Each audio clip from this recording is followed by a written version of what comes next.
So জ্যামিতি ব্যাখ্যার জন্য আমরা একটি বর্গ আঁকব। বর্গের দৈর্ঘ্য থাকবে, একটি বাহু থাকবে যার বাহুর দৈর্ঘ্য থাকবে a প্লাস b।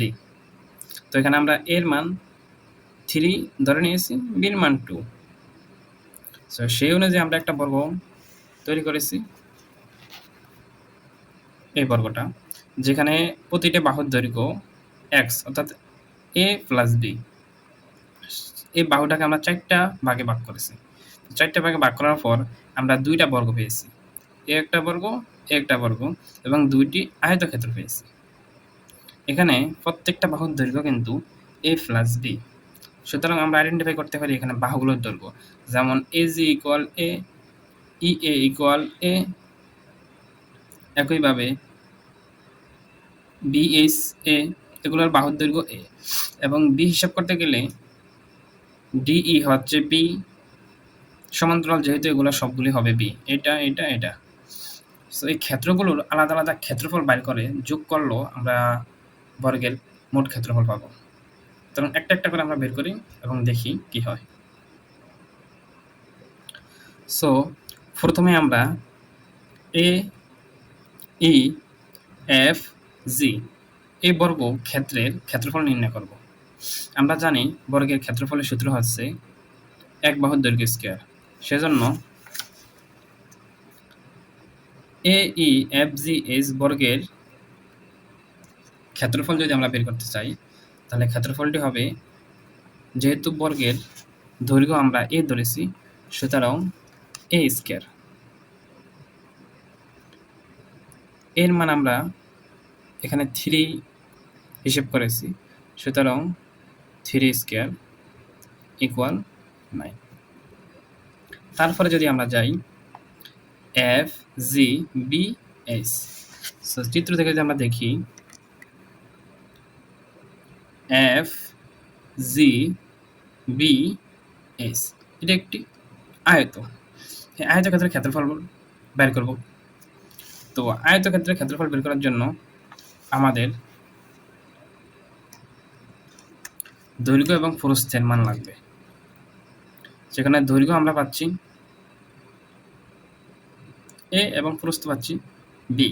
তো এই আয়তক্ষেত্রের ক্ষেত্রফল আমরা লিখতে পারি A B, A into B. সুতরাং এর মান আমরা পাচ্ছি 3 এবং বির মান 2 ইকুয়াল 6। তারপরে আছে আই, এফ, এইচ, সি। এটিও একটি বর্গ। চিত্রে আই, এফ, এইচ, সি এই বর্গের বাহুর দৈর্ঘ্য যেহেতু বি, সুতরাং বর্গের ক্ষেত্রফল হবে বি স্কয়ার। যেহেতু বির মান 2, সেহেতু ক্ষেত্রফল হবে 2 স্কয়ার ইকুয়াল 4। এবং পরিশেষে আমাদের থাকে এই আয়তক্ষেত্রটি, যেটা হচ্ছে ডি, ই, এফ, আই। এই আয়তক্ষেত্রের দৈর্ঘ্য আমরা এ এবং প্রস্থ বি, সুতরাং আয়তক্ষেত্রের ক্ষেত্রফল এ ইন্টু বি হবে। এ ইন্টু বি, এর মান 3, বির মান 2। সো আমরা পাচ্ছি এখানেও 6। সো পুরো বর্গের ক্ষেত্রফল যদি আমরা বের করতে চাই, তাহলে এগুলো এই ক্ষেত্র, এই ক্ষেত্র, এই ক্ষেত্র, এই ক্ষেত্র, এই 4টা ক্ষেত্রের আমরা এককভাবে বের করছি। এবার আমরা তাদের যোগ করে দেব। যোগ করে দিলে পুরো ক্ষেত্রের ক্ষেত্রফল পাবো। পুরো ক্ষেত্রটা হচ্ছে এ, বি, সি, ডি। সুতরাং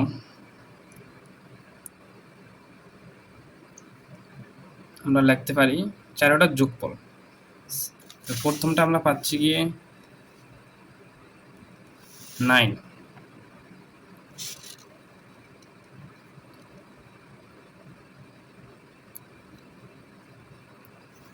তারপর আমরা পাইতেছি 6 প্লাস 4 প্লাস 6 সর্বমোট যোগ করলে আছে 10 10 6 16 16 আর 9 25 25 আসে। আমরা শুরুতেই বলেছিলাম এই বর্গটার আমরা দৈর্ঘ্য হিসাবে x ধরে নিয়েছি, যেটা হচ্ছে a প্লাস b। যেহেতু আমরা বর্গের ক্ষেত্রফল জানি, এক বাহুর দৈর্ঘ্য স্কয়ার, তাহলে আমরা ক্ষেত্রফল বের করতে হলে তার উপর স্কয়ার দিতে পারি। এখানে a প্লাস b এর মান আমরা ধরছিলাম 3 প্লাস b এর মান ধরছিলাম 2 হোল স্কয়ার। তাহলে এটাকে লেখা যায় 3 আর 2 5, 5 এর উপর স্কয়ার ইকুয়াল 25। সুতরাং আমাদের সূত্র অনুযায়ী করলেও 25 আসে এবং এই অনুযায়ী করলেও 25 আসে। তো আমরা বর্গের সূত্র প্রয়োগ করে দেখি। সূত্র করলে আমরা সূত্র আরেকটাকে প্রমাণ করেছি, 3 square plus 2 square plus 2 into 3 into 2। So পরিশেষে আমরা লিখতে পারি 3 এর উপর স্কয়ার দিলে 9, 2 এর উপর স্কয়ার দিলে 4 প্লাস 3 দুগুণা 6, 6 দুগুণা 12। তো ইকুয়াল লেখা যায় 9 7 13, 13 12 25। সর্বমোট সর্বক্ষেত্রে 25 বের হয়। এখানেও 25, এখানেও 25 এবং এখানেও 25।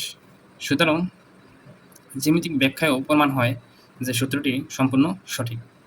এই সূত্র কোনো একক ব্যক্তি আবিষ্কার করেননি, গুণের বা মৌলিক নিয়ম থেকেই এটি প্রমাণ করা হয়েছে। ইকুইড তার বিখ্যাত গ্রন্থ এলিমেন্টে জ্যামিতির প্রথম এমন সম্পর্ক দেখেছিলেন, যেখানে আধুনিক ভাষায় a plus b whole square equal a square plus 2ab plus b square বা a square plus b square plus 2ab এর জ্যামিতিক ব্যাখ্যা বা সমতুল্য তুলে ধরেন, তাও খ্রিস্টপূর্ব 300 সালের দিকে। তো আমরা এতটুকু বলতে পারি, ইকুইড সর্বপ্রথম বা তার বিখ্যাত গ্রন্থ এলিমেন্টে, কোথায় এলিমেন্টস এর সম্পর্ক দেখিয়েছিলেন। তো আশা করি পুরোটা বোঝা গেছে যে কিভাবে এই সূত্রটা প্রমাণ করা হয় জ্যামিতিকভাবে এবং গুণের মৌলিক বিষয় থেকে এটাকে প্রমাণ করা হয়েছে। এর থেকে আরও কিছু সূত্র বের করা যায়, সেগুলো আমরা পরবর্তীতে দেখব। আসসালামু আলাইকুম।